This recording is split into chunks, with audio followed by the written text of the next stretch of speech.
Recebendo aqui um grande especialista em direito eleitoral, autor de livros, professor do Damásio IBMEC e promotor de justiça eleitoral aqui de São Paulo, o Dr. Clever Vasconcelos, está no estúdio aqui para tirar as nossas dúvidas e suas dúvidas também. Convido os ouvintes aí a participar dessa entrevista. Se você tem alguma dúvida sobre o processo eleitoral, o professor Clever está aqui para nos ajudar a esclarecer. Bom dia, eu já vou começar perguntando sobre santinho, né? Santinhos famosos. Hoje em dia a gente não vê muito mais santinho como vinha os bandidos sugismundos, né? Que espalhavam santinho à porta dos colégios. Nas últimas eleições, pelo menos, a informação que a gente tem aqui dos nossos ouvintes é que essa prática diminuiu bastante. Por quê? Porque os políticos pegam esse dinheiro para fazer outras coisas, às vezes nem sabemos o que, né? Com esse fundo eleitoral, mas gastam muito menos para fazer o santinho eleitoral, que é a postagem que chega aí no nosso celular, nas nossas redes sociais. Pode ou não pode postar santinho nas redes sociais hoje e amanhã, hein, Dr. Clever? Bom dia. Bom dia, Pedro. A legislação, ela possibilita a propaganda eleitoral até a véspera da eleição. Hoje é sábado, né? Hoje pode acontecer essas postagens, tanto a distribuição do santinho pode, físico, quanto a postagem nas redes sociais. O que a lei proíbe é a propaganda eleitoral, seja eletrônica ou seja papel. Eu chamo de boca de urna em papel e de boca de urna eletrônica. No dia da eleição. Isso não pode. Mas aí como é que faz, né? A gente estava comentando antes, inclusive no intervalo, porque algumas postagens feitas hoje, por exemplo, vão ficar, né? Pode continuar? Então, tem aquele problema do Stories, né? Você tá lá na rede social, bota um Stories, o Stories fica 24 horas, só que a postagem foi feita no sábado, mas vai aparecer no domingo. Olha, a legislação eleitoral não trata do assunto. Me parece recomendável, isso é uma recomendação, que não se faça isso, mas não existe proibição. A jurisprudência eleitoral, o TSE, os TRS, não apreciaram esse tipo de conduta, não é? Então fica muito na dúvida. Eu, como promotor de justiça eleitoral, eu recomendo que não se faça. Por quê? Porque amanhã vai aparecer propaganda eleitoral na rede social. E a lei eleitoral fala, não pode propaganda eleitoral no dia da eleição. Me parece razoável essa interpretação.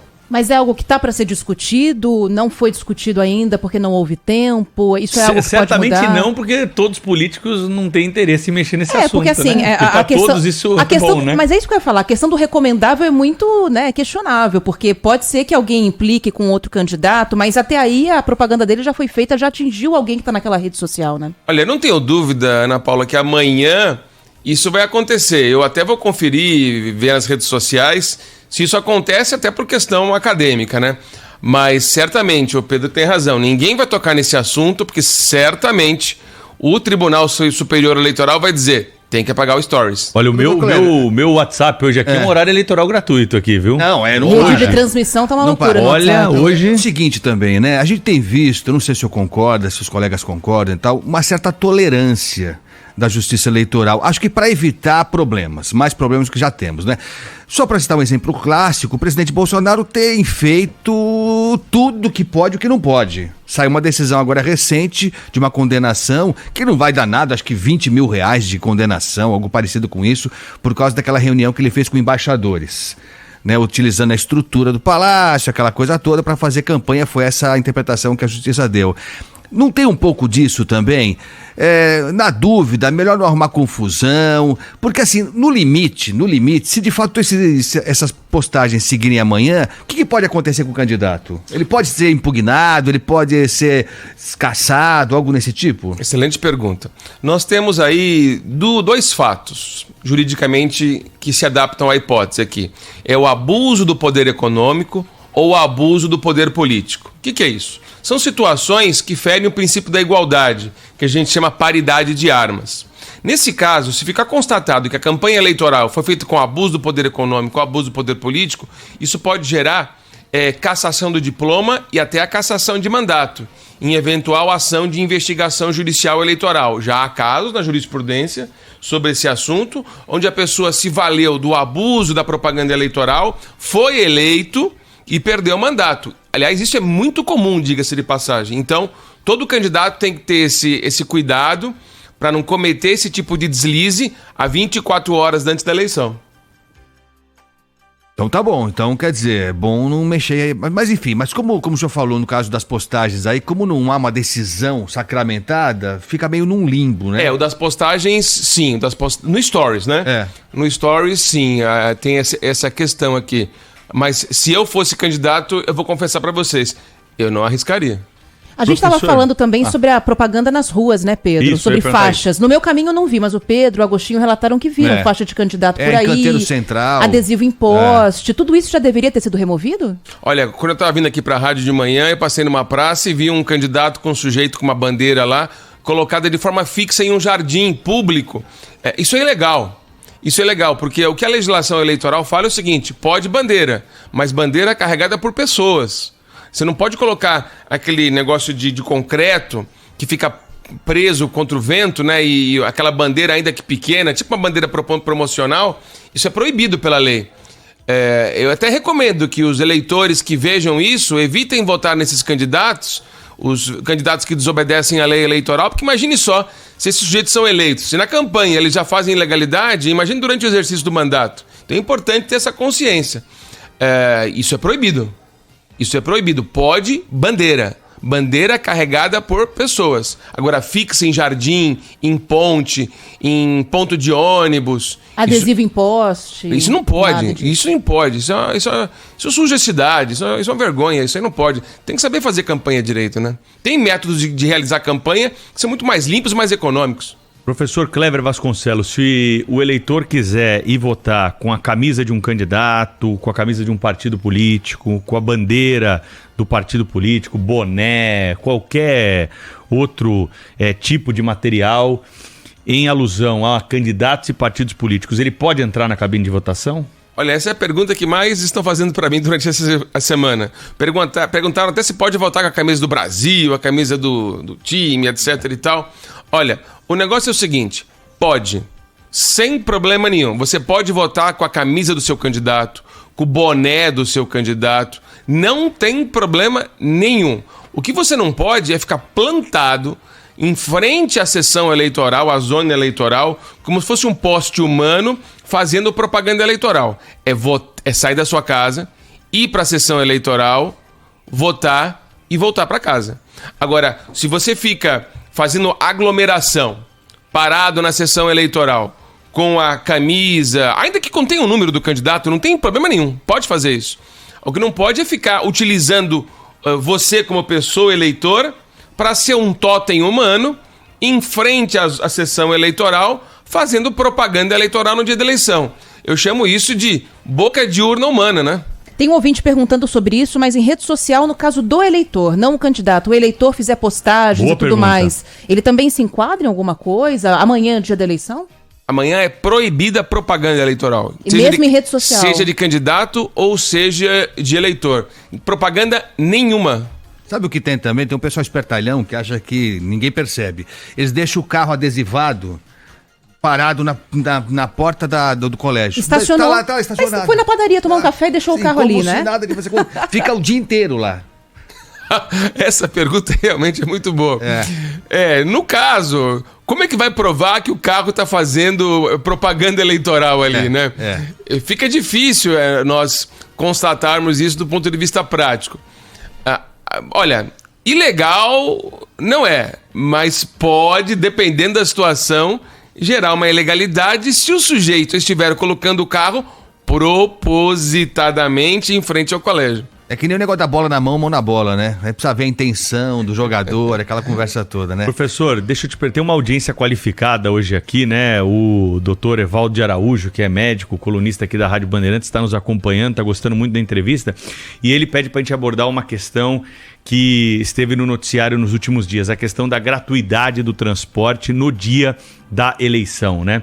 Essa é uma questão do transporte público. Essa é uma questão mais ligada ao gestor público do que à legislação eleitoral? Tem alguma previsão na legislação eleitoral para termos gratuidade do transporte público e favorecermos, né, principalmente as pessoas que não têm condição, às vezes não têm dinheiro para se deslocar até o colégio eleitoral e registrar o seu voto?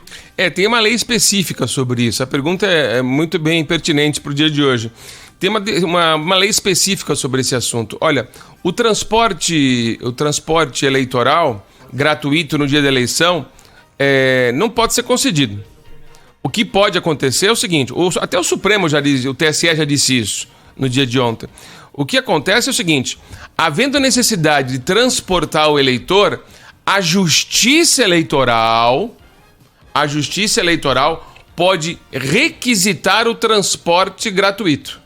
Mas aí não é o Poder Executivo, não é o Poder Legislativo, é o Poder Judicial Eleitoral requisitando a esses órgãos o transporte gratuito para que as comunidades que não têm acesso à sessão eleitoral sejam transportadas. Então, o transporte providenciado por requisição da Justiça Eleitoral. Mas a gente vai ter uma série de cidades que vão dar gratuidade, inclusive aqui em São Paulo. A gente está até fazendo esse levantamento e a gente já tem pelo menos 4 cidades só da Grande São Paulo que anunciaram gratuidade do transporte. Osasco, Diadema, Rio Grande da Serra e Ribeirão Pires. Sim, talvez sejam cidades que tenham oferecido esse tipo de situação por força de solicitação da Justiça Eleitoral. Houve uma recomendação. Houve uma recomendação, mas não é obrigatoriedade. A Justiça Eleitoral sugere que, se for, não pode obrigar a prefeitura a bancar um serviço que tem um custo, lógico. Mas a sugestão é essa. Quando possível, se o executivo considerar que é possível, que faça gratuito. Porque, veja bem, uma situação interessante. Suponha que um determinado político é candidato à reeleição. Sim. E o reduto político dele é naquela cidade. E aí o prefeito da cidade, que é correligionário dele, faz o transporte gratuito para favorecer esse tipo de eleitores. Ou seja, tem que se olhar isso com muita tranquilidade. Mas essa discussão nunca surgiu. Eu não me lembro de uma outra eleição. Em outras eleições não, em que realmente. É até uma discussão relevante. Não estou dizendo que é menor. Porto Alegre e o Rio de Janeiro, né, já adotaram essa política em outra eleição. Mas de fato, é estranho. Assim, eu não sei como é que surgiu, por que nessa eleição em particular se discutiu isso. Foi uma provocação à justiça. Eu não lembro qual foi o partido político agora que fez essa provocação. O Dr. Kleber tem razão. Quer dizer, pode ser usado como arma política. Não, mas existe uma candidato. Legislação antiga sobre esse assunto já, e eu vou dizer para vocês, isso é muito comum. O transporte político de eleitor no dia da eleição. Eu, como promotor eleitoral em cidades do interior, já peguei casos em que o candidato fazia transporte gratuito e favorecia os seus eleitores. Isso não pode. Isso não pode. Agora, o que pode, eu vou insistir, o que pode é o transporte gratuito conforme sugestão da própria Justiça Eleitoral, da Zona Eleitoral, do TRE, para aquela determinada cidades onde o acesso às sessões é um acesso longo, distante. E isso é importante. Agora, só para esclarecer o que vocês comentaram, foi uma proposta apresentada pela Rede Sustentabilidade, que pediu transporte público gratuito e frequência maior ou igual de ônibus em todo o país. E aí o ministro Luiz Roberto Barroso decidiu que os níveis de ônibus fossem de fato ampliados, né, para que houvesse uma oferta de transporte público decente, porque aos domingos costuma ser muito reduzida, e a recomendação de que houvesse a gratuidade ou desconto, tarifa social, nas cidades em que houver a possibilidade, houver caixa para isso. E a cidade que já tem a gratuidade do transporte, que mantenha no dia da eleição. Exatamente. O plano de expansão sempre acontece, né? A gente está acostumado a acompanhar isso. Domingo de eleição tem mais ônibus. Agora, vai depender então, para resumir aqui, de cada cidade, de cada prefeito. O Ronaldo é carteiro na Praia Grande, viu, Ana Paula Rodrigues? Ele me mandou uma mensagem aqui, falou que ontem foi o último dia para a entrega de cartas e propaganda política por parte dos Correios. Por né? carta ainda? Carta também, ele tá de folga hoje? Eu ia perguntar isso, né? É carta no geral ou carta só de propaganda política? Você, ouvinte da Rádio Bandeirantes, podia contar pra gente se recebeu, né? Carta, você recebeu? Não, eu recebi. Aí, não precisa falar de quem, mas vai receber. Lógico, na minha casa eu recebi uma carta de um determinado candidato. Não sei como ele conseguiu meu endereço, diga-se de passagem. Mas eles conseguem. E depois eu fui lá embaixo, fui lá no porteiro do prédio, perguntei, olha, os moradores aqui do prédio receberam essa carta? Todos, doutor, todos receberam essa carta. A minha caixinha do correio tava transbordando. Mas, enfim, foi no dia de ontem, né? Aqui, ó, falei que era Porto Alegre, ó, tem um ouvinte aqui falando, a Franci, nosso ouvinte tá falando, em Porto Alegre tem há muito tempo, no dia da eleição, o transporte de graça. E nesse ano vai ser mantido Porto Alegre, Salvador, São Luís, Fortaleza, Florianópolis e Curitiba. Pelo menos 5 capitais. Aliás, só interromper o nosso papo aqui, na verdade, para falar também sobre isso. Porque também há uma previsão de gratuidade em Manaus e a gente tem outras novidades também nas eleições de Manaus nesse ano, em todo o estado, na verdade, do Amazonas. O Arthur Coelho, que está nesse plantão com a gente nesse sábado, está aqui com a gente para conversar exatamente sobre isso e dar um panorama de como deve ser a eleição por lá, né, Arthur? Bem-vindo aqui à Rádio Bandeirantes, bom dia para você. Bom dia, Ana, bom dia a todos que estão acompanhando a programação. O Instituto Municipal de Mobilidade Urbana, o IMMU, informou que o transporte público de Manaus vai oferecer gratuidade neste domingo, no primeiro turno das eleições de 2022. Na data, todos os ônibus do transporte coletivo vão transportar os passageiros gratuitamente. Foi uma decisão, né, que vale para o segundo turno, havendo segundo turno aqui na capital amazonense, tanto para governador quanto para presidente da República. Essa medida ela está prevista, né, pela lei regulamentada por um decreto que foi publicado no Diário Oficial do município de quarta-feira. As viagens com gratuidade de passagens estão previstas para 4 da manhã até às 18 horas. Como que vai ser a questão de horários de votação por aí? Porque nesse ano a gente vai ter algumas alterações, né? Sim. Pelo menos em 11 municípios amazonenses, a votação vai começar às 6 da manhã, vai acabar às 3 horas da tarde. Essa medida ela acontece por causa dessa unificação do horário de votação.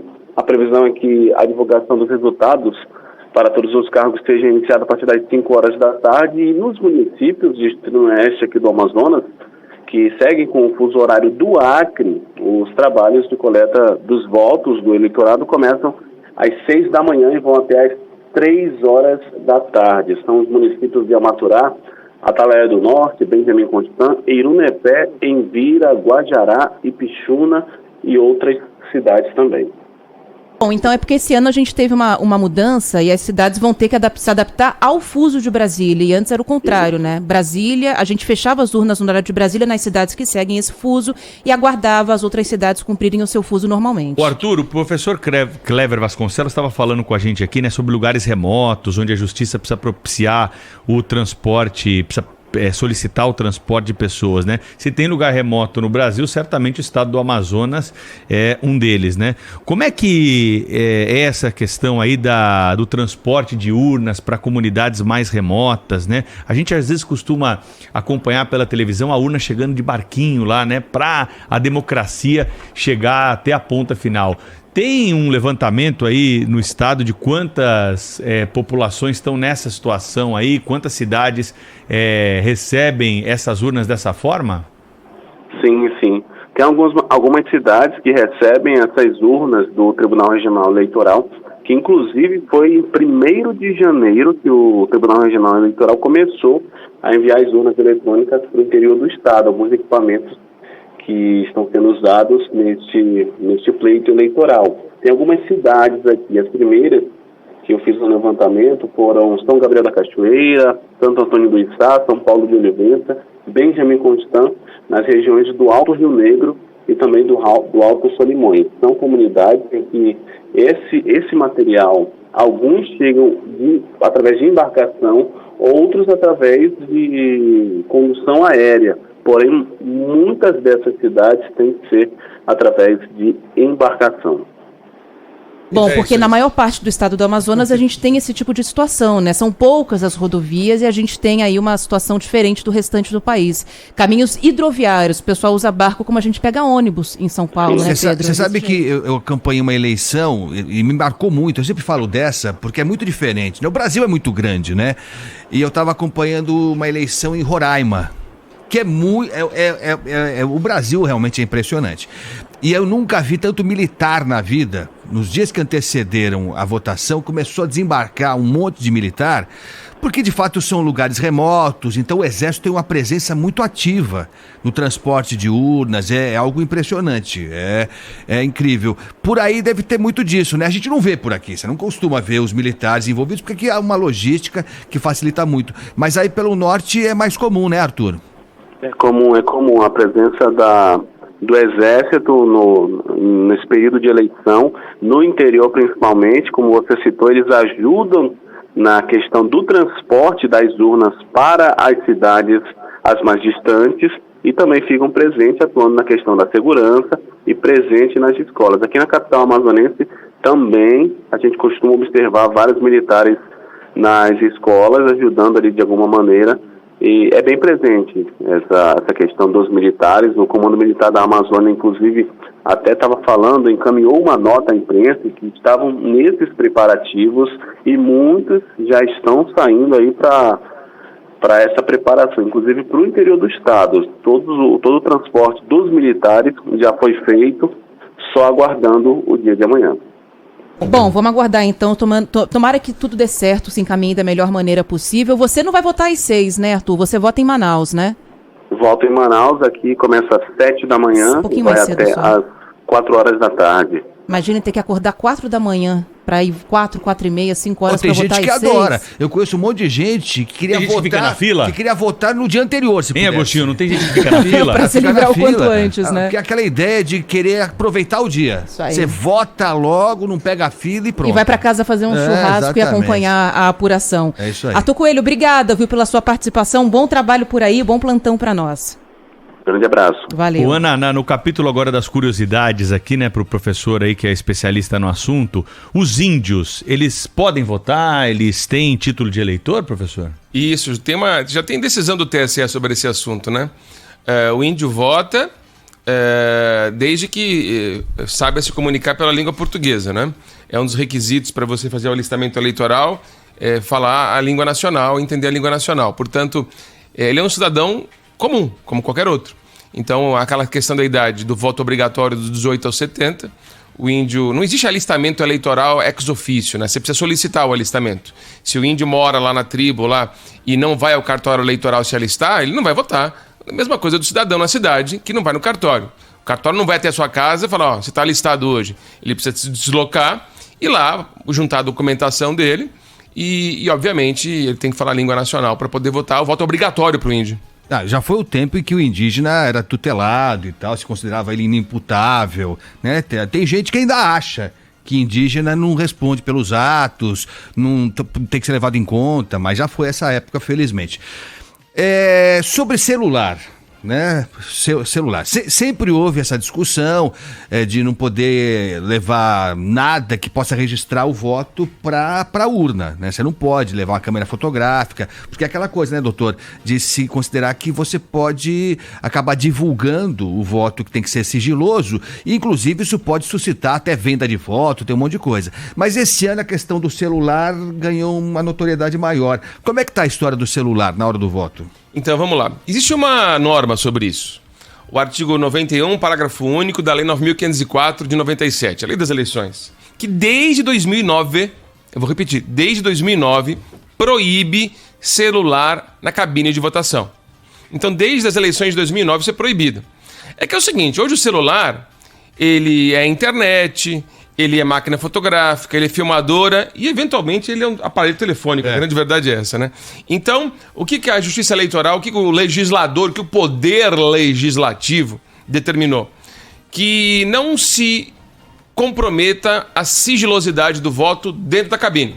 Que a pessoa leva o celular e pode fazer uma selfie, pode fazer uma gravação e colocar na rede social. Isso tem problema. Essa pessoa, se fizer isso, vai ser processada, inclusive, pelo Ministério Público Eleitoral. Portanto, o que a lei fala é o seguinte: tá com e-título, vai a gente vai votar com o celular, eu vou votar com o celular, só que eu vou deixar meu celular com mesário. Deixar com mesário. Inclusive, na zona eleitoral em que eu milito, o que foi determinado pela juíza? Que fica uma cadeirinha em frente à cabine e aí a pessoa deixa o celular na cabine, porque a pessoa tem medo de deixar o celular ali com o mesário. Vai saber o que tem dentro do celular, né, pessoa? Hoje o celular é uma parte do corpo que é muito íntima da pessoa, né? É uma extensão da mão, é o nosso sexto dedo, né? Agora, Então, dói muito a gente deixar o celular. Agora, deixa eu voltar numa outra questão rapidinho, professor, porque a gente falou da situação das bandeiras, mas de fato não falou como denunciar. A Silvana, nossa ouvinte de Guarulhos, na Grande São Paulo, está perguntando exatamente sobre isso, porque ela disse que perto da casa dela tá cheio de bandeira de candidato fincada em praça pública e ela quer denunciar. Como que faz? Excelente, Ana Paula. Nesse caso aí, ele faz o seguinte, tira uma foto e vai lá no app Pardal. O app Pardal é o mecanismo que nós utilizamos para fazer denúncias eleitorais. Você pode baixar esse app Pardal, faz a sua denúncia eleitoral, junta a foto, fala o local, mostra o candidato e aí nós do Ministério Público vamos tomar as providências necessárias para penalizar, multa ou eventual ação de verificação de abuso do poder econômico ou político para cassação de eventual diplomação, se for eleito, ou mandato, se for eleito. Lei seca na eleição, né? Algumas cidades aí estão anunciando que vão proibir a venda de bebida alcoólica no dia do pleito, né? O que diz a legislação eleitoral a respeito desse assunto? Vamos lá. Eu trouxe uma lista aqui. Acre, Amapá, Amazonas, Ceará, Roraima, Rio Grande do Norte, Maranhão, Mato Grosso do Sul, Pará, Paraná e Tocantins. Esses são os estados que vão adotar em parte ou em totalmente a lei seca. A lei eleitoral não fala nada.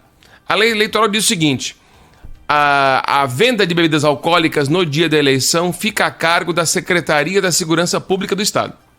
Então é o secretário da Segurança Pública que vai decidir se institui a lei seca, a determinação da norma de não vender bebida alcoólica no Estado.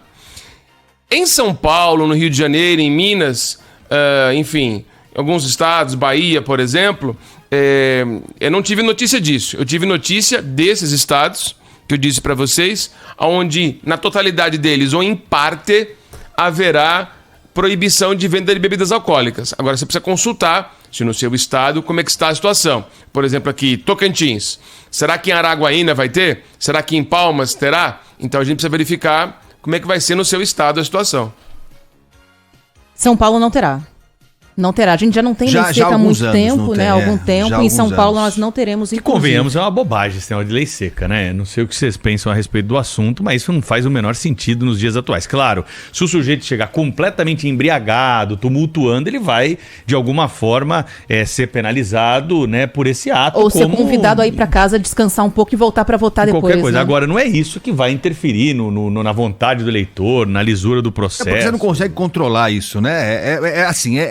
É uma tentativa vã você dizer que o cidadão pode encher a geladeira dele no dia anterior e encher a cara no dia da eleição. Também nada garante, né? Olha que interessante. Acho uma bobagem. A proibição, a eventual proibição onde houver lei seca é da venda, mas não do consumo. Então, por exemplo, você vai na sua casa e bebe, isso não é proibido. Você abrir uma cervejinha na sua casa. Você vai na casa do seu amigo, ele oferece uma cerveja, toma aqui, aí você bebe. Não é venda isso é oferta. Agora, o que é proibido é a venda. Professor, é que nem estádio de futebol, né? A gente quer criar um mundo diferente dentro do estádio de futebol. Então você não pode bebida alcoólica no estádio, né? Só que na porta do estádio você enche a cara com o que você quiser. E aí quem frequenta o estádio sabe que é isso que acontece. Você entra com o pé redondo no estádio, mas lá dentro você não pode. 5 minutos antes não tem nada dentro do estádio. O nosso produtor, o Lucas Taveira, está avisando que tem pergunta boa de ouvinte aqui no nosso WhatsApp. Vamos lá, então. Bom dia, Pedro e pessoal da mesa. Renato Tatuapé. Se na hora de eu votar eu colocar 00, de vez de colocar o número do candidato, o meu voto é anulado ou ele é considerado como em branco? Bom programa a todos. Vamos passar para quem entende aí, professor. Nulo, voto nulo. Então, se você digitar 00, ontem eu estive no cartório eleitoral e verifiquei nós fizemos fiscalizações de urna, né? E eu simulei uma porção de votação. E uma das simulações que a gente fez foi essa. Eu digitei o 00 e confirmei. Voto nulo. E só para confirmar, né, pra gente deixar bem claro, tem sempre essa dúvida, voto em branco e voto nulo é voto que não vale, né? Inválido. O artigo 77, parágrafo 2º da Constituição Federal diz que votos em branco e votos nulos são votos inválidos. Eles têm a mesma função. Qual que é a função? Nenhuma. Os dois vão para a lata do lixo. Ah, mas se eu votar nulo, eu vou estar votando em quem tá ganhando. É óbvio, porque alguém vai decidir por você. Professor, o Samuel, nosso ouvinte aqui, está dizendo que no interior do Nordeste, desde sempre, no fundo do sertão, os comitês dos partidos vão buscar todo esse pessoal para votar e, claro, pedem para votar nos candidatos desses comitês, né? Algo que o senhor tinha dito aqui quando a gente mencionou a questão do transporte apenas para o registro da mensagem. Entrando num campo, né, um pouco mais teórico aí da nossa legislação eleitoral, eu queria te perguntar sobre o voto ser obrigatório, né? É uma exclusividade do Brasil? Nós estamos em descompasso com o resto do mundo? O que o senhor pensa a respeito do voto obrigatório e por que ele é obrigatório no Brasil? Olha, é importante isso. Olha, inclusive eu falo muito em sala de aula isso. A Constituição fala que voto é obrigatório. Vamos pegar o índice de abstenção no Brasil. 20%. 20%. O índice de abstenção na Espanha chega a 40%. O voto na Espanha é facultativo. Portugal é facultativo. Na maioria dos países ocidentais, o voto é facultativo. Aqui na América do Sul, a maioria é obrigatório. Aí você fala, você é contra ou a favor o voto facultativo? Teoricamente, eu sou favorável. Mas desde que haja uma consciência do indivíduo no sentido de participação da política nacional. Por que pode acontecer? Esse índice de 20%, se o voto for facultativo aqui no Brasil, pode chegar a 50%. Aí o presidente da República, o governador, o prefeito, pode ser eleito com 25% do universo de eleitores. Então, eu sou favorável ao voto facultativo desde que a população tenha aberta a consciência da participação política. Aí, doutor, desculpa, mas aí você não vai fazer o político se coçar um pouco mais? Porque se a gente tiver esse fenômeno mesmo, de 50% não votar, é porque nenhum político cativou. A gente precisa repensar nossa conduta como político, como cidadão, como país. Eu não sei, respeitosamente, eu não vejo sentido nenhum no voto obrigatório. Tem gente que vai lá, vota de qualquer jeito. A gente via isso, agora não tem mais esse santinho físico, pelo menos tem menos. As pessoas chegavam lá, o senhor sabe disso, na porta da escola, esticava a mão, o primeiro santinho que pegava... Um X e vota nele. O que a mão alcançasse era nesse que ele ia votar. Então, quer dizer, a ideia que se criou do voto obrigatório, que se falava sempre, é o seguinte: não, o voto vai ser obrigatório como algo pedagógico brasileiro. Então, estamos ensinando o brasileiro a participar da vida eleitoral, da vida política. Só que essa pedagogia não termina nunca. A gente trata o brasileiro como uma criança de 6 anos eternamente. Eu não sei, eu imagino que se de fato houvesse esse fenômeno, que é possível que o senhor fala, de 50% se abster, isso mexeria com as estruturas. Olha que interessante. Tem um artigo na Constituição, que é o artigo 5º, inciso 8º, que diz que é livre a manifestação do pensamento. E é livre a manifestação do pensamento ideológico, político e religioso. Por força desse artigo 5º, inciso 8º, a chamada escusa de consciência, é que existe a tecla em branco na urna eletrônica. Repara que não existe a tecla voto nulo, existe a tecla em branco. Então, o que é obrigatório é o comparecimento. Agora, a manifestação ideológica é facultativa. Então, você tem que ir até a sessão, mas não obrigatoriamente votar em alguém. Você pode votar em branco. Então, aqui no Brasil, a manifestação política é facultativa, mas o comparecimento na sessão é obrigatório. Agora, você tem razão. Nos Estados Unidos, por exemplo, nós tivemos, na última eleição, aquela campanha #Vote, né? Onde as pessoas se manifestaram no sentido, vamos votar. Vamos votar. Aqui é obrigatório e nós estamos vendo campanhas aí de alguns candidatos fazendo exatamente isso. Fazendo uma pressão para as pessoas irem votar, né? Porque o índice de abstenção é de 20% com o voto obrigatório. Eu tenho outra visão em relação a isso sobre o Agostinho, por isso que é bom a gente estar num programa aqui com várias visões, né, sobre o assunto, até porque eu entendo que o cidadão tem direitos e deveres, né? E um dever é você participar do processo eleitoral. Tem que ser um dever, você precisa participar. Se você não quer nenhum candidato, você é um anarquista, aí você vai lá e registra isso na urna. Você bota lá na urna, ó, nulo, nenhum desses candidatos serve para mim, branco, não quero esse tipo de... Você deixa o seu recado lá. Mas participar do processo você precisa. Mas você vê que, até porque nós temos um problema histórico de compra de voto no país, né? De voto de cabresto. Então, nós temos essa questão. Mas eu não sei, mas aí que tá. Eu não sei se o voto obrigatório não estimula ainda mais o voto de cabresto. Eu acho, porque quem vai comprar o voto, ele sabe que aquele cidadão que ele está abordando, ele vai ter que votar. Ele sabe que ali ele está com a matéria-prima dele na mão. Mas ele não consegue controlar em quem ele vai votar e se de fato o voto então, vai sair para algum candidato. Olha que coisa interessante. Isso é bem interessante, é para a gente parar e pensar. De novo, quando eu tive na campanha, na eleição em Roraima, eu estou citando Roraima porque é muito diferente da nossa realidade, para o bem e para o mal. Lá em Roraima, nessa eleição que eu participei, se falar assim, olha, eles vão... a venda de voto aqui é uma grandeza. Ela acontece à luz do dia. Eu falei, não é possível. E aí, de fato, um belo dia, faltavam poucos dias para a eleição, num ginásio X lá, estava se vendendo voto. Mas era um negócio, parecia um shopping center. Mas vendendo como? Como que então acontecia? Então era assim, você tinha, era um ginásio grande, você tinha várias filas de eleitores, e aí tinha a fila dos eleitores que começam com a letra A, com a letra B e C, com a D e E ficava o pessoal na fila, esperando, chegava na frente lá, recebia um envelope com um valor, que eu não lembro quanto era, para vender o voto. Eu falei, bom, tudo bem, ele pegou o envelope, mas quem diz que ele vai votar? Vota! Ele vota. O cidadão na desonestidade que quer vender o voto, ele é honesto de entregar o voto dele. Já que ele vendeu, ele entrega pro candidato. É um negócio maluco isso, é muito maluco isso. Deixa eu fazer uma observação. Vamos fazer uma distinção entre obrigação e dever. O que é obrigação? Obrigação é quando o terceiro determina que você faça alguma coisa. E dever? Dever é quando você, por si próprio, realiza aquela conduta. Perfeito. Então, vamos estabelecer o seguinte.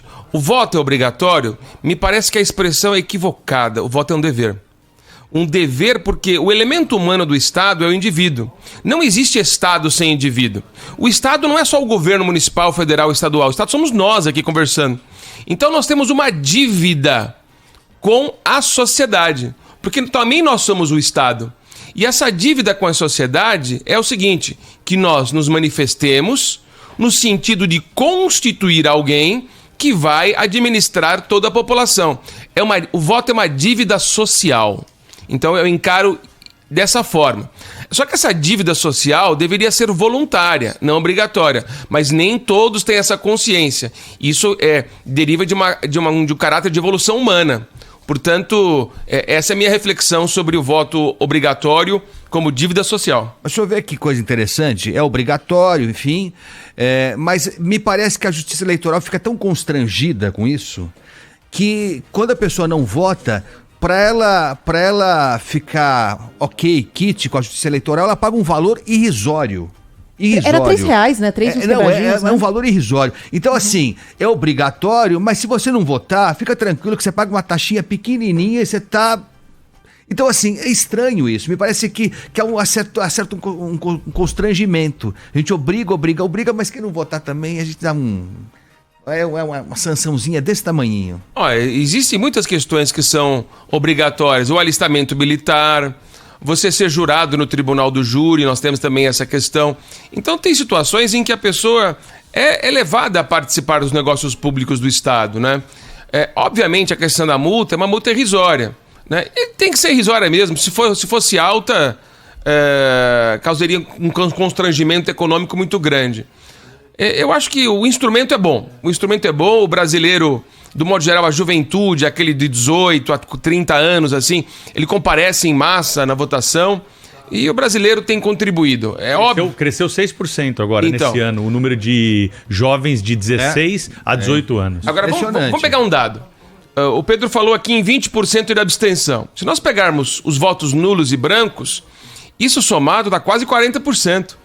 Então, o presidente da República é eleito... Ele precisa de maioria absoluta com 30% do voto da população. Você imagina um presidente eleito com 30%, já não tem tanta legitimidade. Se o voto fosse facultativo, ele seria eleito com 10% da vontade popular. Então esse é um grande risco, nos dias atuais, de nós introduzirmos o voto facultativo. Então me parece que o sistema, para os dias atuais, é um sistema funcional, atinge o objetivo material. Muito bem, professor Clever, foi muito bom contar com o seu conhecimento aqui. Não tenho dúvida que os ouvintes ficaram mais esclarecidos aí sobre as regras da eleição. Boa eleição para todos nós. Amanhã estaremos aqui de plantão. O senhor, como promotor eleitoral aqui em São Paulo, vai estar trabalhando também? Já, a colinha tá feita, Tem gente. que fazer, tá certo? Isso aí, nada de Em celular. papel, diga-se de passagem. Isso aí. E vamos conversando Isso aí. sobre as eleições aí. Obrigado pela presença hoje aqui no estúdio, viu? Eu que agradeço a todos vocês. Obrigada. Valeu, um abraço. Agora